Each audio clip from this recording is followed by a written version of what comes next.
I have River here, and I'm going to do a quick video on how to pluck ear hair. You can do this while you're on the couch, at night, watching TV, or whatever. I have a small bowl and I put some cornstarch in it, and this just allows me to get a better grip on the hair.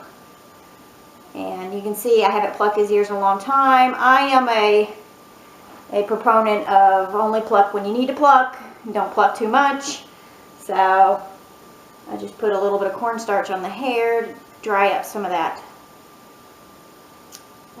earwax.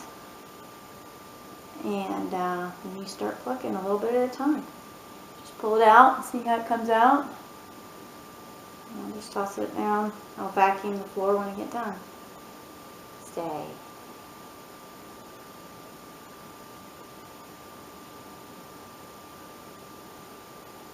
Don't pull much out at once, just a little bit at a time, and it won't hurt the dog. I mean, it's not comfortable, don't get me wrong. But it's, you know, no worse than getting your eyebrows plucked. So, just go a little at a time. Stay, River. You have to deal with this.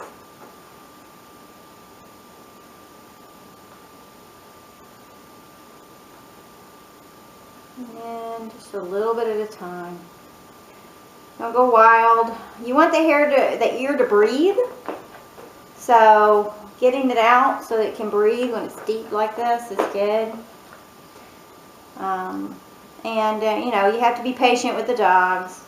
Don't get frustrated with them.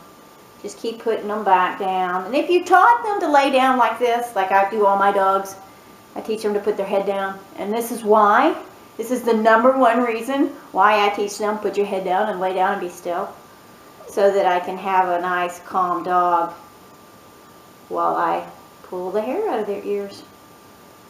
And his are really overdue. I just did Jazz a couple of weeks ago, so hers are totally cleaned out. And Catherine keeps Lena's pulled when she goes in.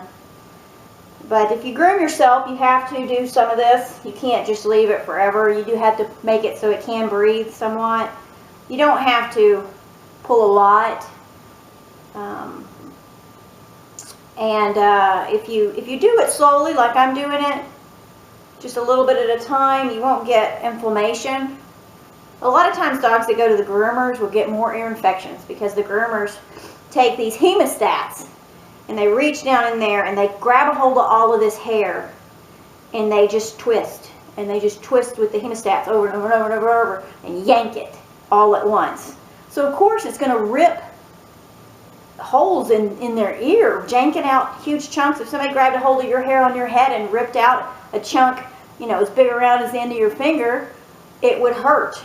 And it would probably bleed. And it would get an infection.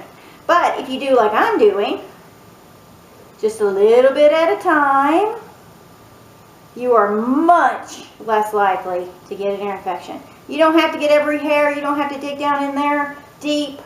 You just want it so it can breathe.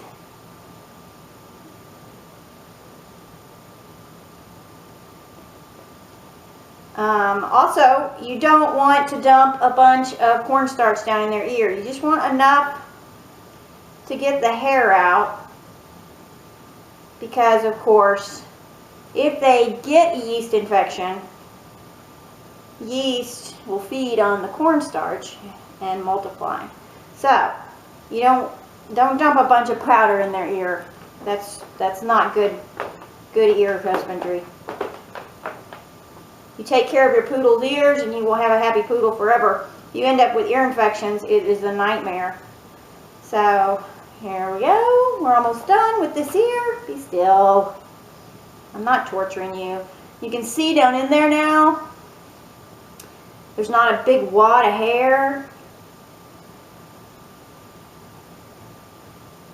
You can have easy view.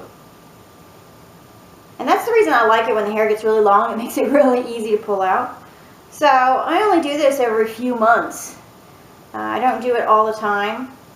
If I notice they're shaking their heads a bit, then usually it's time to pluck ears. And that is it. That is as painful as it is. And it is, it's not a bad procedure if you do it right and do it carefully and don't stress out your dog. That's it. I got to do the other ear, but, you know, that's all I'm going to video.